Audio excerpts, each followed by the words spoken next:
इसी कठिन दिनों में हम सबों को सुरक्षित रखा है।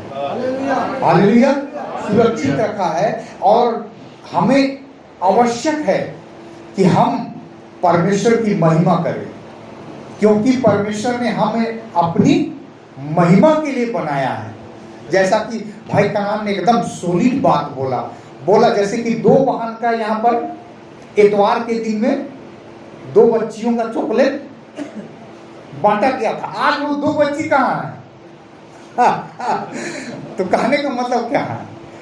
तो कितना सुंदर बात उन्होंने कहा कि जब बर्थडे आया तो प्रभु को स्मरण किए, बाकी दिन क्या स्मरण करने का नहीं है। मेरे प्रियो, जैसा कि भाई लाजूस ने कहा, हम लोग कौन लोग हैं? आत्मिक इस्राएली हैं। और जो सही में इस्राएली हैं उनके लिए ये आज्ञा दिया गया था कि 6 दिन काम करना, 6 दिन काम करना और 7वां दिन तुम्हारे लिए विश्राम का दिन होगा। उस दिन किसी रीति का काम काज, तेरा बैल, तेरा गधा, तेरे दास दासी सब कोई सुस्ता है, कोई काम ना करे। कहने का मतलब वो दिन जो है वो आराधना का दिन हो, उपासना का दिन हो, क्योंकि दिन सप्ताह भर परमेश्वर ने संभाल करके रखा और वो दिन ऐसा है कि परमेश्वर को स्मरण करने का दिन है। हालेलुया। तो यहाँ पर हम लोग पढ़े लूका 17 में, यहाँ पर कितना कोढ़ी है? 10 कोढ़ी। अच्छा, ये बात बाइबल में क्यों लिखा गया? माने बाइबल में बहुत सारा चीज लिखा गया है और बहुत सारा चीज नहीं लिखा गया है। जैसे यीशु मसीह ने और भी बहुत से चिन्ह चेलों के सामने दिखाए जो इस पुस्तक में लिखा हुआ नहीं है, परंतु ये इसलिए लिखे हुए हैं ताकि हम लोग क्या करें? विश्वास करें और उसी के अनुसार अपना जीवन यापन करें। तो यहां पर हम लोग देखते हैं 10 कोढ़ी है और 10 जो है तकलीफ में जब है, जब मुसीबत में है, तो ये 15, 17 का 15 तब उनमें से एक यह देखकर, अच्छा देखिए 13 उन्होंने दूर खड़े होकर, माने 10 है ना, 10 कोढ़ी दूर खड़े होकर ऊंचे शब्द से कहा, हे यीशु, हे स्वामी, हम पर दया कर। उसने उन्हें देखकर कहा, जाओ और अपने आप को याजकों को दिखाओ। हाँ, दयालु परमेश्वर प्रभु यीशु मसीह, जैसे यहोवा ईश्वर दयालु। तो जब उन्होंने कहा, दूर खड़े होकर के कहा, हे यीशु, हे स्वामी, हम पर दया कर, तो परमेश्वर जो सुनने वाला है उसने क्या किया? दया किया। और दया करके क्या उपाय बताया? जा करके अपने आप को किसको दिखाओ? याजकों को दिखाओ। और इसमें से मैं ऐसा सोचता हूं 10 में 9 जो है वो यहूदी या इस्राएली हुए होंगे, लेकिन एक जो है वो सामरी था होगा। और यहूदी लोग, क्योंकि किसको दिखाओ बोल रहा है? तो याजक लोग यहूदियों के लिए याजक हैं। हालेलुया। हाँ, यहूदियों के लिए याजक ठहराया गया है, माने उन दिनों का पास्टर, उन दिनों का पादरी। तो तुम अपने आप को जा करके याजकों को दिखाओ कि हम ठीक हो गए हैं। तो लिखा है वे जाते जाते क्या हो गए? शुद्ध हो गए। माने उन्होंने आज्ञा माना, वो 10 आज्ञा माना और 10 याजकों को दिखाने के लिए चल दिया। लेकिन मेरे प्रियो, 10 चंगा हो गए। 10 जब जाहिर है थे 10 चंगा हो गए, लेकिन वे अरे हम तो ठीक हो गए। और किसके वजह से ठीक हुए? और उनमें से एक जो सामरी था वो लौट करके यीशु मसीह के पास आया, और इसीलिए यीशु मसीह बोल रहा है क्या 10 चंगा नहीं हुआ तो 9 कहाँ गया? उनको भी उचित था, उनको भी उचित था कि वे आते और धन्यवाद का बलिदान चढ़ाते। हालेलुया। तो देखिए आगे लिखा है और 16 में 15 में, तब उनमें से एक यह देखकर कि मैं चंगा हो गया हूं ऊंचे शब्द से परमेश्वर की बड़ाई करता हुआ लौटा और यीशु के पांव पर मुंह के बल गिरकर उसका धन्यवाद करने लगा। क्या करने लगा? धन्यवाद। कितना बड़ा हुआ। और हम लोग जानते हैं भजन संहिता 50:23 में, 50 का 23 में ना कि 23 का 50 में, धन्यवाद का बलिदान चढ़ाने वाला मेरी महिमा करता है। कहां पर है? आइए खोल के पढ़ते हैं। 50 का 23 देख लेते हैं। हाँ 50 का 23। धन्यवाद का बलिदान चढ़ाने वाला, धन्यवाद के बलिदान का चढ़ाने वाला मेरी महिमा करता है, मेरी महिमा करता है। और जो अपना चरित्र उत्तम रखता है, और जो अपना चरित्र उत्तम रखता है उसको मैं परमेश्वर का किया हुआ उद्धार दिखाऊंगा। हाँ, परमेश्वर के द्वारा किया हुआ छुटकारा दिखाऊंगा, उद्धार दिखाऊंगा। तो धन्यवाद के बलिदान का चढ़ाने वाला मेरी महिमा करता है। मेरे बाइबल में एक व्यक्ति का नाम है हिजकिया, और हिजकिया के दिनों में सेनहेरीब नाम का एक राजा था, और वो राजा के पास 1,85,000 सेना था, और अपने पूरे सेना को लेकर के यहूदा पर आक्रमण करना चाहा। और यहूदा में आने के बाद वो कहता है तुम्हारा राजा हिजकिया तुम यहूदियों को धोखा देने ना पाए। वो धोखा दे रहा है, ये कह रहा है कि हमारा परमेश्वर यहोवा हमारी क्या करेगा? रक्षा करेगा। सो क्या अब तक जहां जहां हम लोग आक्रमण किए, क्या उनका देवता हम लोगों को रोक सका? तो यशायाह नबी उस समय था, और इसीलिए यशायाह का किताब में लिखा हुआ भी है, यशायाह 37:38 में। तो मेरे प्रियो, हिजकिया राजा यशायाह कहता है, हे हिजकिया राजा, यहोवा यूं कहता है तुमको एक तीर भी चलाना नहीं पड़ेगा।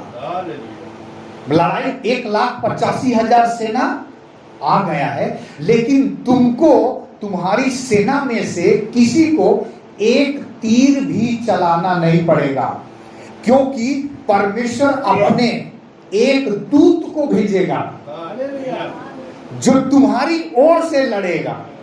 और हुआ ये कि 1,85,000। आइए हम लोग उसको पढ़ते हैं। यशायाह 37, हाँ यशायाह 37 का 36, पेज नंबर 857।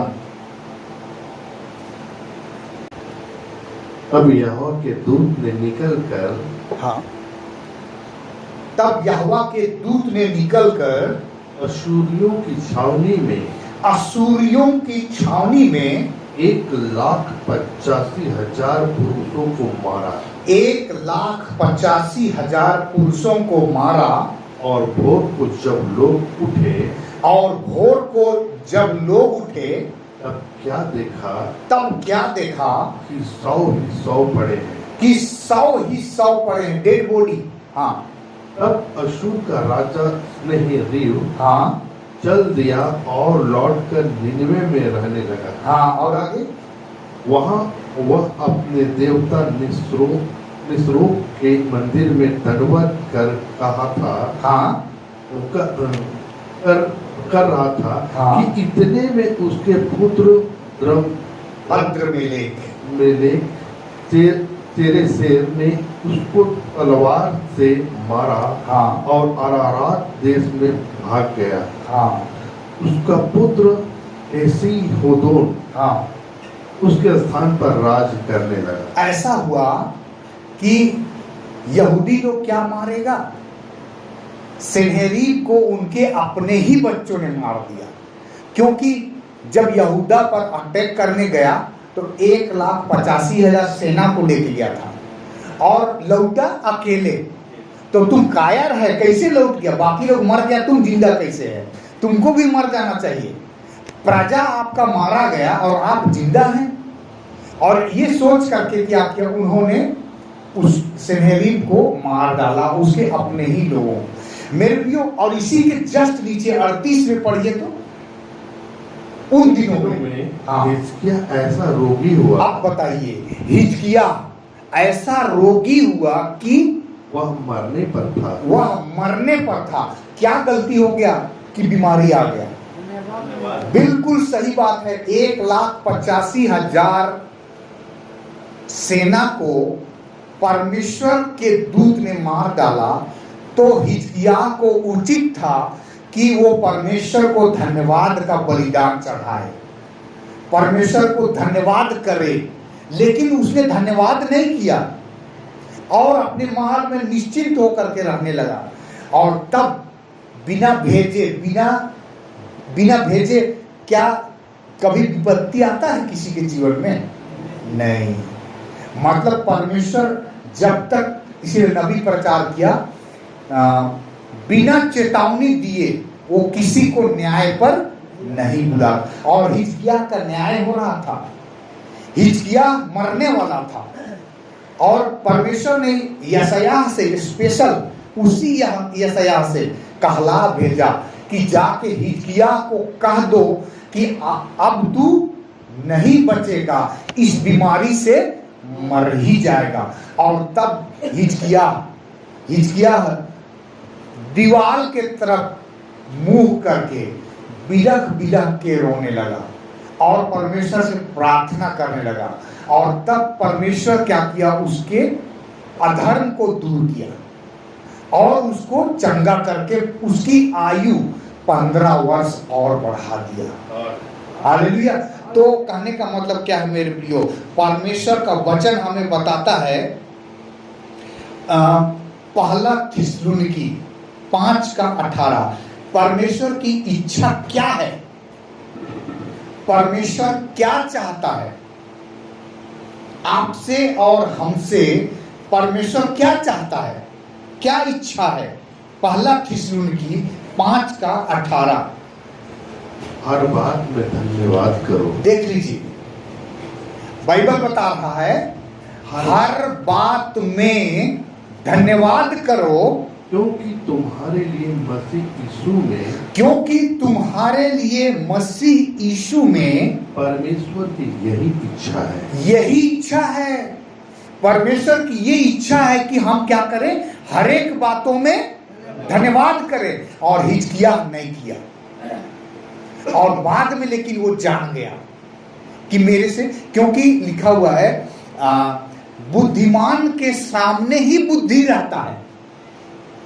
हालेलुया। मतलब समझ वाले के सामने ही बुद्धि रहता है, ऐसा वचन हमें कहता है। मतलब जो समझ रखते हैं उसको तुरंत समझ में आ जाएगा। हालेलुया। तो यहाँ पर बोल रहा है हर बात में धन्यवाद करो क्योंकि मसीह यीशु में परमेश्वर की यही इच्छा है। हालेलुया। दूसरा थिस्सलुनीकी 1:3 में भी पढ़ेंगे हम लोग। हे भाइयों, तुम्हारे विषय में हमें हर समय परमेश्वर का धन्यवाद करना चाहिए। सजेशन दे रहा है कि तुम्हें हर समय परमेश्वर का धन्यवाद करना चाहिए। हालेलुया। कब करना चाहिए? हर समय कह रहा है, मतलब हर एक बातों में परमेश्वर को धन्यवाद का बलिदान चढ़ा, क्योंकि धन्यवाद का बलिदान चढ़ाने वाला मेरी महिमा करता है। हालेलुया। और बाइबल में क्या लिखा हुआ है? यहोवा अपने डरवैयों के चारों ओर, कैसे लिखा हुआ है,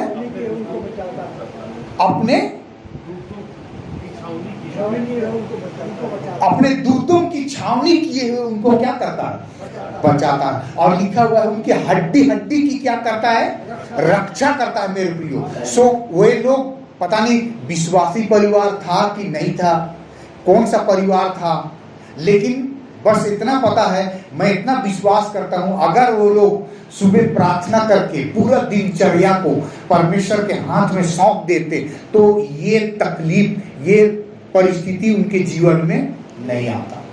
परमेश्वर, क्योंकि लिखा है वह अपने डरवैया को चारों ओर उसका दूत छावनी किए हुए उनको बचाता है। सो 12 कुलुसी 1:12, और पिता का धन्यवाद करते रहो, और पिता का धन्यवाद करते रहो, जिसने हमें इस योग्य बनाया कि, जिसने हमें इस योग्य बनाया कि ज्योति में पवित्र लोगों के साथ, ज्योति में पवित्र लोगों के साथ मीरास में सहभागी हो, मीरास में सहभागी हो, अनंत जीवन में सहभागी हो। अच्छा, एक चीज तो हम लोग छोड़ दिए हैं, पहला थिस्सलुनीकी 2:13 को हम लोग छोड़ दिए। पहला थिस्सलुनीकी 2:13, पहला थिस्सलुनीकी 2:13।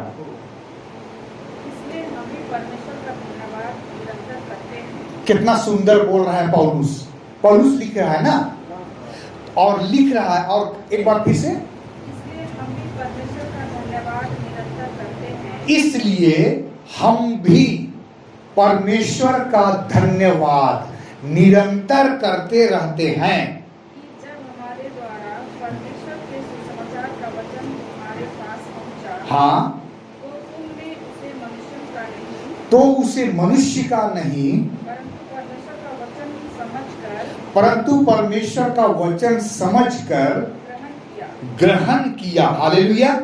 हम लोगों ने क्या किया, आपके और हमारे पास किसी के माध्यम से सुसमाचार पहुंचा, और उसको हम लोग मनुष्य का नहीं, परमेश्वर का सुसमाचार समझ करके क्या किया, हम लोगों ने ग्रहण किया, विश्वास किया मेरे प्रियो। और बाइबल क्या बताती है, कुलुसी 2:7,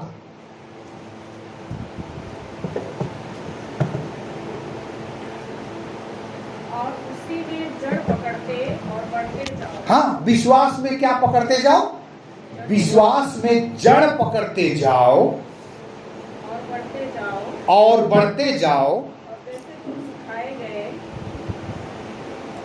वैसे ही विश्वास में दृढ़ होते जाओ।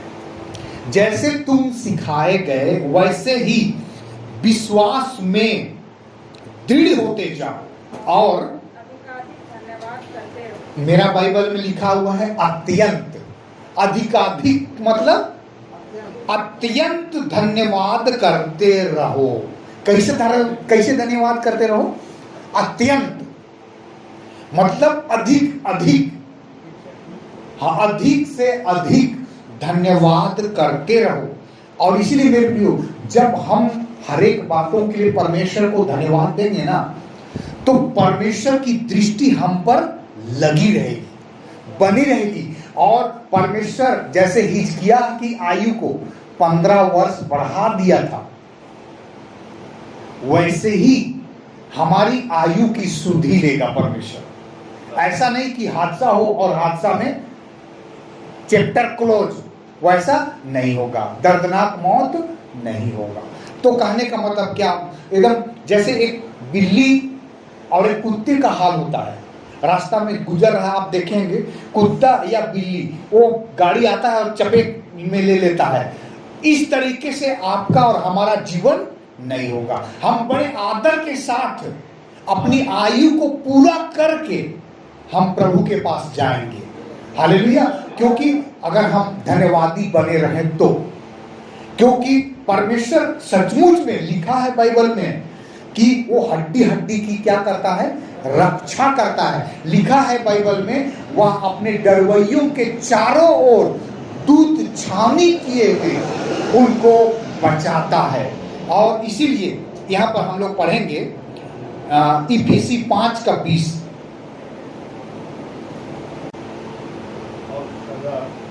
और सदा सब बातों के लिए परमेश्वर प्रभु यीशु मसीह के नाम से हाँ परमेश्वर पिता का धन्यवाद करते रहो। परमेश्वर पिता का धन्यवाद करते रहो सदा सब बातों में। हालेलुया। हर एक बातों में, हर एक बातों में, हाँ हर एक बातों में परमेश्वर हमारे प्रभु यीशु मसीह के नाम से, हमारे प्रभु यीशु मसीह के नाम से परमेश्वर पिता का धन्यवाद करते रहो। परमेश्वर पिता का धन्यवाद करते रहो। हाँ हो गया ना? हाँ ठीक है। और हम लोग पढ़ेंगे दूसरा कुरिन्थी 1:3। मिलती रहे, तुम्हें अनुग्रह और शांति मिलती रहे। मैं तुम्हारे विषय में परमेश्वर का हाँ धन्यवाद सदा करता रहता हूँ। हाँ वो कह रहा है पौलुस कि मैं पिता का धन्यवाद सदा करता रहता हूँ। हाँ रहने देंगे। तो यहाँ पर हम लोग जानते हैं, अगर रोमी का किताब को पढ़ेंगे 1:21, तो वहां लिखा हुआ है परमेश्वर को जानने पर भी, मगर परमेश्वर को नहीं जानने के कारण नहीं, परमेश्वर को जानने पर भी उन्होंने बड़ाई और धन्यवाद नहीं किया। हालेलुया।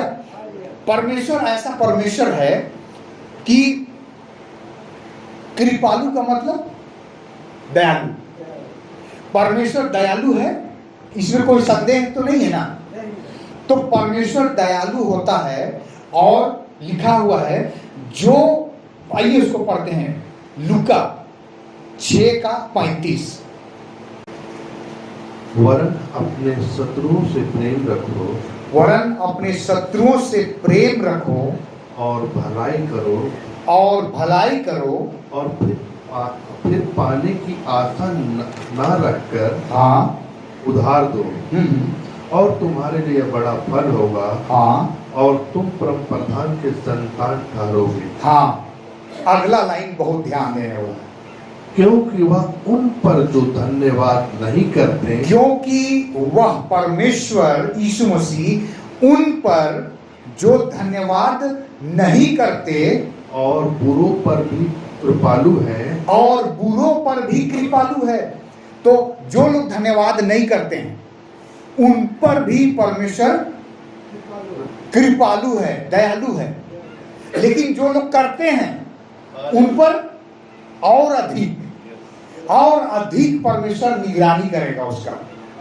जैसे हिजकिय्याह को असूर के 1,85,000 सेना के द्वारा उसको बचाया, वैसे ही परमेश्वर अपने लोगों की सुधि लेता है।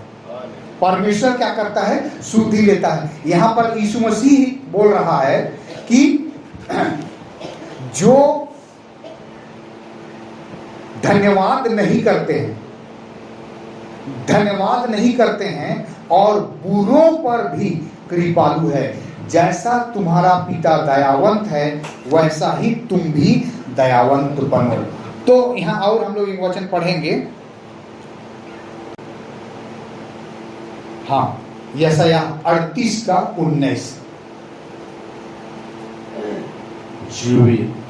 जीवित हाँ जीवित ही तेरा धन्यवाद करता है। हाँ जीवित ही तेरा धन्यवाद करता है, जैसा मैं आज कर रहा हूँ, जैसा मैं आज कर रहा हूं। और अगर नहीं कोई कर रहा है तो समझो वो क्या है? जीवित नहीं है, मरी हुई दशा में है।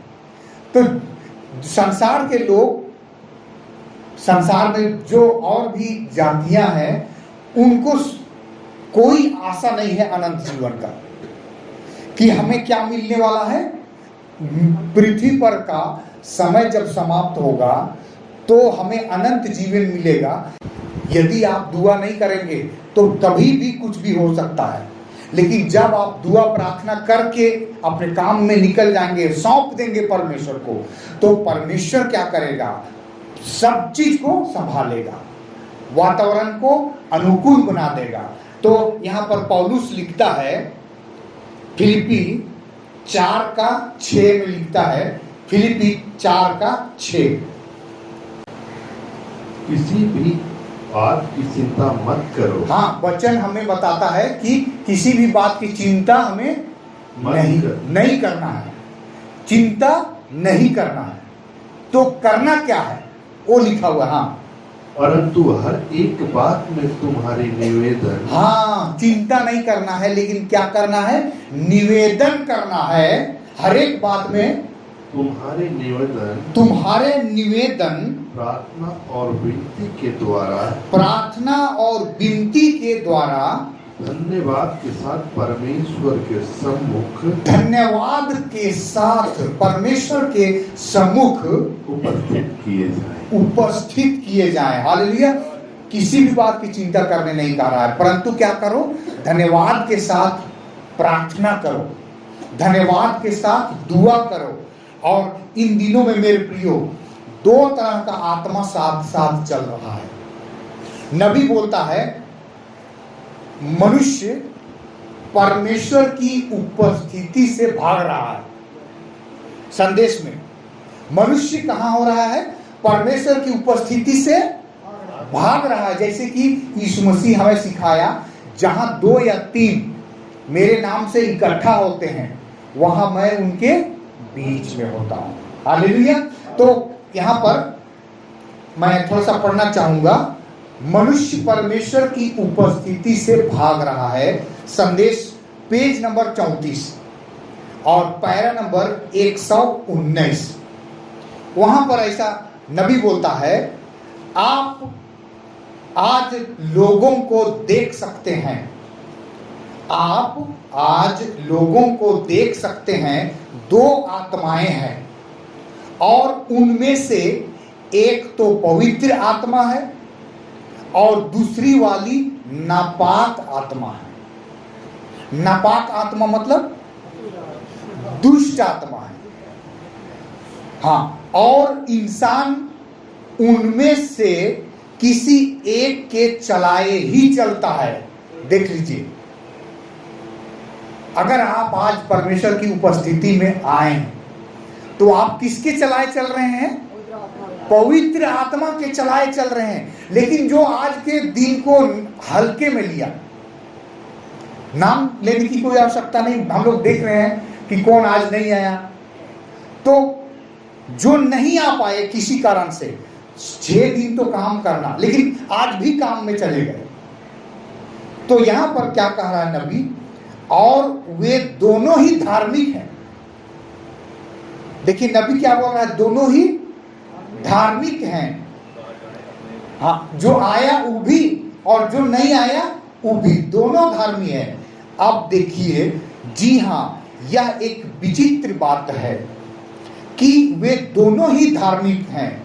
और जैसे एसाव और याकूब थे, वे दोनों ही धार्मिक थे। जैसे कैन और हाबिल थे, वे दोनों ही धार्मिक थे। जैसे यहूदा और यीशु थे, वो दोनों ही धार्मिक थे। और ठीक वैसा ही हम आज देखते हैं। हम देखते हैं कि वे दोनों पक्ष धार्मिक हैं। देखिए, यह ठीक वही आत्मा है। लोग तो मर जाते हैं, लोग तो मर जाते हैं, पर आत्मा नहीं मरती, वह तो आगे बढ़ती रहती है।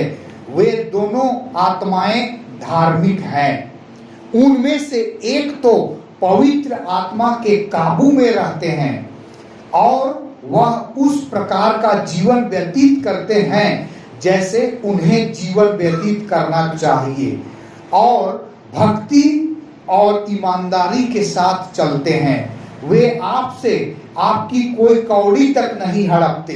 देखिए क्या कह रहा है, कौड़ी तक नहीं हड़पते। और वे तो आपकी सहायता करने के लिए जो कुछ भी कर सकते हैं करते हैं, उसे ईमानदारी के साथ करते हैं।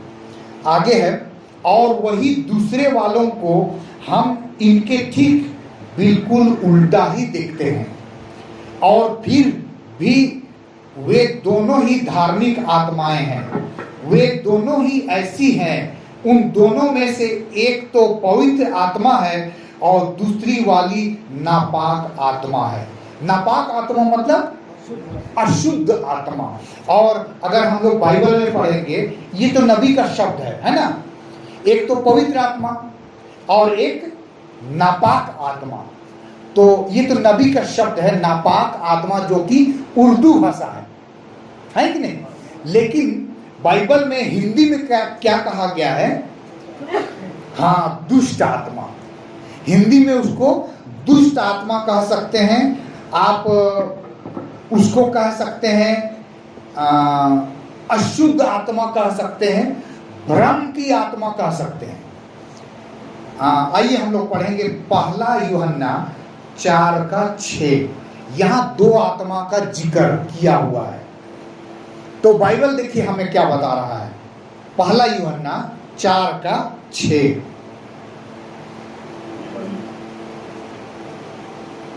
हम परमेश्वर के हैं, हम परमेश्वर के हैं, जो परमेश्वर को जानता है, जो परमेश्वर को जानता है वह हमारी सुनता है। वह हमारी सुनता है। जो परमेश्वर को नहीं जानता, जो परमेश्वर को नहीं जानता वह हमारी नहीं सुनता। वह हमारी नहीं सुनता। इस प्रकार हम सत्य की आत्मा, इस प्रकार हम सत्य की आत्मा मतलब पवित्र आत्मा, सत्य की आत्मा मतलब पवित्र आत्मा, और भ्रम की आत्मा को पहचान लेते हैं। और भ्रम की आत्मा मतलब दुष्ट आत्मा। भ्रम की आत्मा दुष्ट आत्मा है। और इसीलिए मेरे प्रियो, बहुत एक जगह बाइबल में लिखा हुआ है कि दुष्ट आत्माओं की शिक्षा पर मन लगाकर विश्वास से भाग गए। माने वो कौन सी आत्मा है? भ्रम की आत्मा। हमें परमेश्वर अपने पवित्र आत्मा को दिया है और इसीलिए हम किसी भी भ्रम में नहीं है। सब कुछ साफ साफ हमारे लिए है। हालेलुया। आइए हम लोग एक और वचन को पढ़ेंगे। यीशु मसीह, देखिए हमें हर एक बातों में यीशु मसीह से सीखना चाहिए, क्योंकि यीशु मसीह ने कहा मुझसे सीखो। यीशु मसीह ने कहा मुझसे सीखो, क्योंकि मैं मन में नम्र और दीन हूं कहा है। हाँ, तो देखिए यीशु मसीह का कथन है यहां पर यूहन्ना 11:41। यूहन्ना 11:41।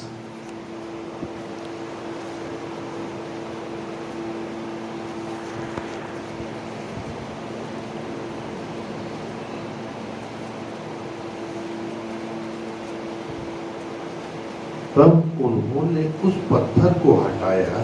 तब उन्होंने उस पत्थर को हटाया। यीशु ने आंखें उठाकर कहा, यीशु मसीह ने आंखें उठाकर कहा, हे पिता, हे पिता, मैं तेरा धन्यवाद करता हूँ। देख लीजिए यीशु मसीह क्या बोल रहा है, मैं तेरा धन्यवाद करता हूँ कि तूने मेरी सुन ली है। कि तूने मेरी सुन ली है। मैं जानता था कि तू सदा मेरी सुनता है। मैं जानता था कि तू सदा मेरी सुनता है। हालेलुया। जब हम प्रार्थना में रहते हैं, सुबह शाम बहुत इंपॉर्टेंट चीज है। सुबह और शाम ये दो बहुत महत्वपूर्ण समय होता है। जब दोपहर में तो लोग बिजी रहता है, लेकिन दानियल 3 पहर, सुबह के समय में, दोपहर के समय में और शाम के समय में, 3 टाइम खिड़की खोल करके घुटने में आ करके परमेश्वर का धन्यवाद करता था। और ये बात बाइबल में लिखा हुआ है ताकि हम भी उसका अनुसरण करें। और यीशु मसीह तो हमेशा, वो तो दिन भर परमेश्वर को धन्यवाद देता था और कामों को करते चला जाता था। तो कहने का मतलब क्या है मेरे प्रियो? कहने का मतलब है कि आज हमें परमेश्वर के हर एक बातों के लिए परमेश्वर को धन्यवाद देना नहीं भूलना है, क्योंकि परमेश्वर, इसीलिए भजन संहिता में लिखा है 103 में, लास्ट पढ़, भजन संहिता 103 का 2 को पढ़ेंगे हम लोग। हे मेरे मन, हे मेरे मन, यहोवा को धन्य कर यहोवा को धन्य कर और उसके किसी उपकार को ना भूलना। और उसके किसी उपकार को ना भूलना। क्या करना है तब? परमेश्वर जो भलाई करता है, जैसा कि भाई कनान ने कहा, वो स्त्री ऑक्सीजन नहीं मिल रहा था, ऑक्सीजन नहीं मिल रहा था, और वो लगातार सांस, ऑक्सीजन सिलेंडर चढ़ाओ बोल करके वो चिल्ला रही थी। हमें तो परमेश्वर लगातार सांस दिए, सांस लेने में हम लोग को कोई दिक्कत नहीं है, आराम से हम लोग सांस ले पा रहे हैं। मैं तो कहने का मतलब क्या है? परमेश्वर सांस को क्या कर दिया? बंद कर दिया। सो परमेश्वर ने आपके और हमारी सांस को लगातार दे करके हमें जीवित रखा है मेरे प्रियो, और हमें इसीलिए हर एक बातों के लिए परमेश्वर को धन्यवाद देना चाहिए। हालेलुया। चाहे घटी हो या कमी हो, इसीलिए वचन में लिखा है, तुम्हारे निवेदन, विनती और प्रार्थना के द्वारा परमेश्वर के सम्मुख उपस्थित किए जाएं। किसी भी बात की चिंता करने की जरूरत नहीं है। क्या करना है? हमें दुआ करना है। सो परमेश्वर आप सबों को बड़ी आशीष दे। भाई करना